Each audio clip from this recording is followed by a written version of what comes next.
السلام علیکم ورحمۃ اللہ وبرکاتہ۔ الحمد للہ رب العالمین والصلاة والسلام علی سید المرسلین، اما بعد۔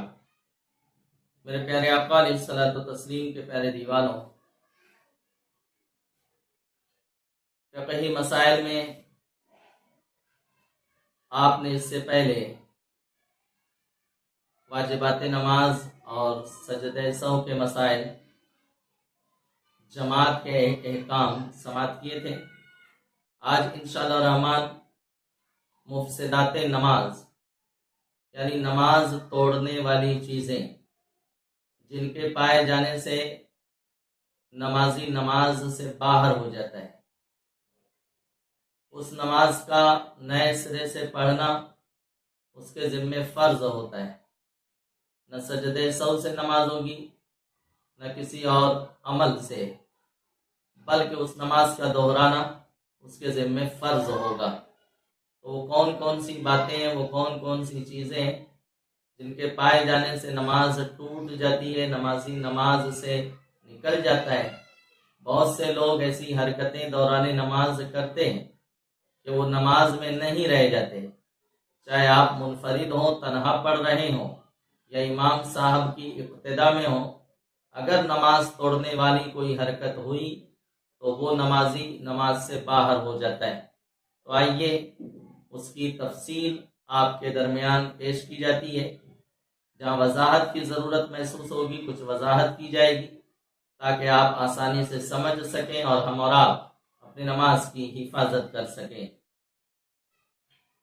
کلام مفسد نماز ہے، یعنی حالت نماز میں بات کرنے سے نماز ٹوٹ جاتی ہے،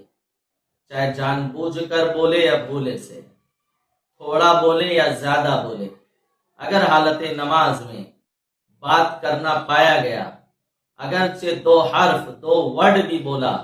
جیسے اب، آہ، واہ، تو دو حرف اس میں پائے جاتے ہیں، نماز فاسد ہو جائے گی۔ کسی کو بھولے سے بھی سلام کیا، نماز جاتی رہی، اگرچہ صرف السلام ہی کہا ہو، مکمل سلام نہیں کیا، علیکم نہیں کہا، السلام بھی کہہ دیا تو نماز ٹوٹ جائے گی، فاسد ہو جائے گی۔ یا وہ نماز میں ہے اور کسی نے سلام کیا اور نمازی نے جواب میں وعلیکم السلام یا وعلیکم بھی کہہ دیا تو بھی نماز فاسد ہو جائے گی۔ نماز میں چھینک آئے تو الحمدللہ نہ کہا جائے، لیکن چونکہ عادت رہتی ہے اور عادت کے مطابق زبان سے الحمدللہ رب العالمین چھینکنے کے بعد نکل گیا تو نماز پر اثر تو نہیں ہوگا، نماز ہو جائے گی لیکن اس سے بچا جائے گا۔ لیکن ہاں، کوئی نماز میں تھا، اس نے حمد سنی اور اس نے چھینک کے جواب میں یرحمک اللہ کہہ دیا، تو جس نے یرحمک اللہ کہا اب اس کی نماز فاسد ہو جائے گی۔ اسی طرح خوشی کی خبر سن کر الحمدللہ کہا یا سبحان اللہ کہا، مثلا آپ نماز میں تھے، کوئی اعلان ہوا، خوشخبری کا اعلان ہوا اور آپ نے نماز میں سبحان اللہ کہہ دیا، یا ایک عام سی بات ہے، کسی کی موت کا اعلان ہوا اور آپ نے خبر کے جواب کی نیت سے انا للہ و انا الیہ راجعون کہہ دیا، تو چونکہ یہاں خبر کے جواب کی نیت پائی جا رہی ہے تو نماز فاسد ہو جائے گی۔ اسی طرح کھنکھارنے میں جب دو حرف نکلیں، جیسے اخ، تخ، تو یہ مفسد نماز ہے، یعنی اس سے نماز ٹوٹ جائے گی، جبکہ نہ عذر ہو نہ صحیح غرض ہو۔ اگر عذر ہے، جیسے طبیعت نے مجبور کیا، یا صحیح غرض ہے، جیسے قرأت میں آواز صاف کرنے کے لیے، یا امام صاحب کو غلطی پر اطلاع دینے کے لیے، یا دوسرے کو اپنے نماز میں ہونے کی اطلاع دینے کے لیے ہو، تو اس سے نماز نہیں ٹوٹتی۔ طبیعت نے مجبور کیا، جیسے گلے میں خراش محسوس ہو رہی ہے، اب طبیعت بے چین ہو جاتی ہے، الفاظ صحیح ادا نہیں ہو رہے، تو خراش کو دور کرنے کے لیے اس نے کھنکھار دیا اس طرح سے، تو یہاں ایک معقول وجہ ہے، تو نماز پر کوئی اثر نہیں ہوگا۔ اسی طرح سے امام صاحب نے دوران نماز کوئی غلطی کی، جیسے سری نماز تھی، امام جو ہے جہر سے قرأت کرنے لگا، یا جہری نماز میں امام صاحب آہستہ قرأت کرنے لگے، تو اب مقتدی، اب ہر کسی کو اتنی معلومات نہیں ہوتی کہ لقمہ کیسے دیا جائے، تو جو نہیں جانتے ہیں وہ اسی طرح لقمہ دے دیتے ہیں، کھنکھار کے لقمہ دے دیا۔ تو یہاں جو ہے ایک صحیح غرض ہے، صحیح وجہ ہے، تو بہرحال نماز فاسد نہیں ہوگی۔ لیکن نہ صحیح عذر تھا، نہ طبیعت نے مجبور کیا، نہ کسی کو اطلاع دینا مقصود ہے، نہ لقمہ دینا مقصود ہے، اور خواہ مخواہ کھنکھارا، جیسے بعض لوگ قرأت وغیرہ امام کے ان کے مزاج سے زیادہ ہو جائے تو کھنکھارنے لگ جاتے ہیں، تو یہاں تو نماز ضرور فاسد ہوگی۔ مقتدی نے اپنے امام کے سوا کسی اور کو لقمہ دیا، نماز جاتی رہی۔ مقتدی امام اپنے امام کو لقمہ دے سکتا ہے، اس کے علاوہ کسی اور کو لقمہ نہیں دے گا۔ مثلا کوئی ہم نے جماعت بنائی، کوئی ہمارے قریب میں بیٹھ کر سورہ یاسین شریف کی تلاوت کر رہا تھا، اب اس سے دوران تلاوت کچھ غلطی ہوئی، ہم نے سنا، ہم نے اس کی اصلاح کے لیے لقمہ دے دیا، تو یہاں غیر امام کو لقمہ دینا پایا گیا، نماز فاسد ہو جائے گی۔ اسی طرح ایک اہم مسئلہ، امام اپنے مقتدی کے علاوہ کسی اور کا لقمہ نہیں لے سکتا۔ اگر امام نے غیر مقتدی کا لقمہ لیا تو نماز فاسد ہو جائے گی۔ اب امام صاحب کو کیسے معلوم کہ جو لقمہ دے رہا ہے وہ میری اقتداء میں شامل ہے کہ نہیں ہے، وہ جماعت میں شریک ہے کہ نہیں ہے؟ تو یہ لقمہ دینے والے کو جاننا ہے، سمجھنا ہے کہ ہم لقمہ اسی وقت دیں گے جب ہم امام کی اقتداء میں آ چکے ہوں، ورنہ کچھ لوگوں کو لقمہ وغیرہ دینے کا شوق رہتا ہے، پھر حالت یہ ہوئی کہ آج موقع ملا تو صاحب وضو کر رہے تھے، وضو خانے پر تھے، جماعت خانے میں پہنچے، ابھی نیت نہیں باندھی تھی کہ لقمہ دے دیا۔ اب امام صاحب پیچھے تھوڑی نہ دیکھ رہے ہیں کہ لقمہ دینے والا کون ہے، کہاں سے دے رہا ہے، وہ تو امام الانبیاء مصطفیٰ جان رحمت صلی اللہ تعالی علیہ وسلم کی ذات طیبہ ہے کہ میرے آقا علیہ السلام فرماتے ہیں میں جس طرح سے آگے دیکھتا ہوں اسی طرح پیچھے بھی دیکھتا ہوں، اور فرمایا آقا علیہ السلام نے نہ تمہارا رکوع مجھ سے چھپا ہے، پوشیدہ ہے، نہ تمہارا خشوع مجھ سے پوشیدہ ہے۔ تو یہ مصطفیٰ جان رحمت صلی اللہ علیہ وسلم کی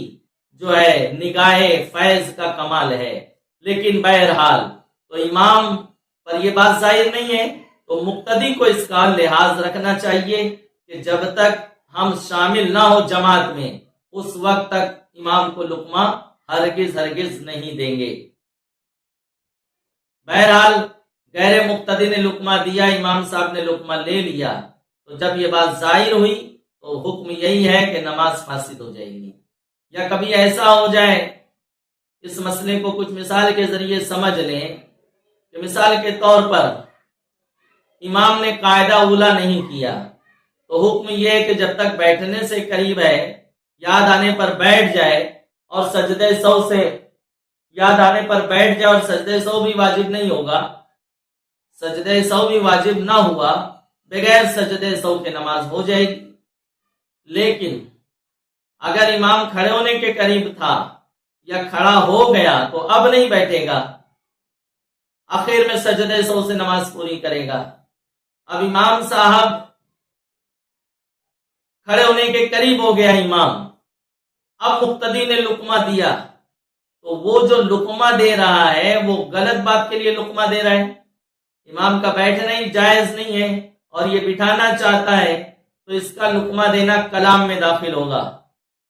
بات کرنے کے شمار میں آئے گا، لہذا اس کی نماز فاسد ہو جائے گی۔ اور اگر امام نے جو ہے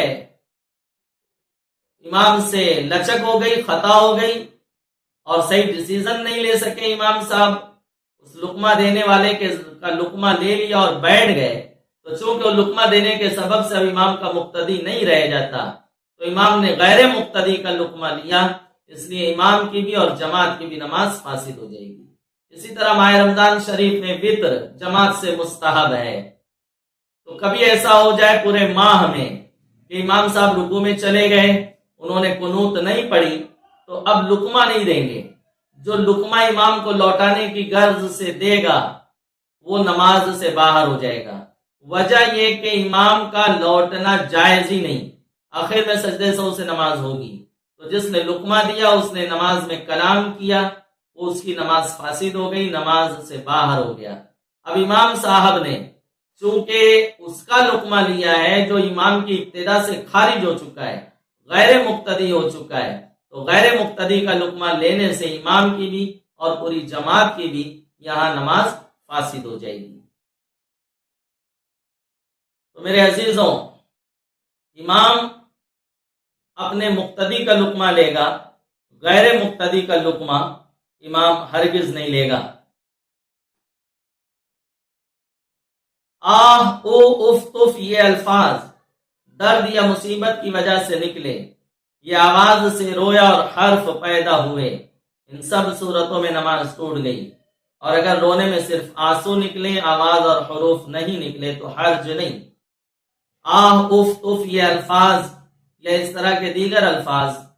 درد یا مصیبت کی وجہ سے نکلے، یا تکلیف وغیرہ نماز میں ہوئی، کوئی درد ہوا شدت کا اور اس تکلیف میں رویا اور آواز پیدا ہوئی، تو فرماتے ہیں نماز ٹوٹ جائے گی۔ لیکن تکلیف سے آنسو نکلا، آواز ذرا بھی نہیں نکلی، تو آنسو نکلنے سے نماز میں کوئی حرج نہیں ہوگا، اس کی نماز سلامت رہے گی۔ تو درد وغیرہ کے سبب سے حالت نماز میں کراد یا آہ نکل گئی، تو یہ چونکہ بے ساختہ نہیں ہوا ہے، اس کے اپنے مرضی سے یہ عمل ہوا ہے، اس لیے نماز فاسد ہو جائے گی۔ تکلیف سے رویا اور حرف پیدا ہوئے، آواز نکلی، نماز ٹوٹ جائے گی۔ لیکن خوف خدا سے نماز میں رویا، فکر آخرت کے سبب سے نماز میں رویا، تو اللہ کی خشیت کی بنیاد پر اگر رویا اچھے آواز پیدا ہو، نماز اس کی ہو جائے گی، کیونکہ یہاں رونا جو ہے وہ خشیت الہی کے سبب سے ہے، کسی دکھ درد تکلیف کے سبب نہیں ہے۔ تو اگرچہ آواز نکلی ہو خوف خدا کے سبب سے رونے میں، تو نماز میں کوئی کراہت نہیں آئے گی۔ مریض کی زبان سے بے اختیار آہ او نکلی تو نماز فاسد نہ ہوئی، جیسے چھینک میں، کھانسی میں یا ڈکار وغیرہ آتی ہے تو کچھ ورڈ تو ادا ہوتے ہیں نا، کچھ الفاظ جو ہے پیدا ہوتے ہیں، لیکن وہ بے ساختہ ہیں، اس پر ہمارا قابو نہیں ہے۔ چھینک ہم روک نہیں سکتے، اگر آ رہی ہے تو جمائی روکتے روکتے کچھ آواز پیدا ہو گئی تو نماز پر کوئی اثر نہیں آئے گا، کیونکہ وہ بے ساختہ ہے۔ اسی طرح مریض کی زبان سے بے ساختہ آہ او نکلی تو نماز پر حرج نہیں۔ پھونکنے میں اگر آواز پیدا نہ ہو تو مثل سانس کے ہے، مفسد نہیں، مگر قصدن کرنا مکروہ ہے، اور اگر پھونکنے میں دو حرف پیدا ہوں جیسے اف تف تو یہ مفسد نماز ہے۔ بعض لوگ کی عادت رہتی وہ چلتے پھرتے سیٹی بجاتے رہتے ہیں، تو حالت نماز میں اس نے سیٹی بجا دی تو آواز پیدا ہوئی تو اب نماز فاسد ہو جائے گی۔ یا سیٹی کی آواز نہیں نکلی، صرف منہ سے جو ہے ہوا نکلی ہے تو وہ سانس کے حکم میں ہے، نماز فاسد تو نہیں ہوگی لیکن کراہت سے خالی نہیں۔ نماز میں قرآن شریف یا محراب وغیرہ سے دیکھ کر پڑھنے سے نماز فاسد ہو جائے گی۔ امام اعظم ابو حنیفہ سراج الامہ نعمان بن ثابت رضی اللہ تعالیٰ کے نزدیک نماز میں قرآن دیکھ کر نہیں پڑھا جائے گا۔ در و دیوار یا محراب وغیرہ پر آیتیں لکھی ہیں، جیسے سورہ مزمل ہے یا دیگر آقا علیہ السلام کی شان میں آیتیں لکھی ہیں وغیرہ،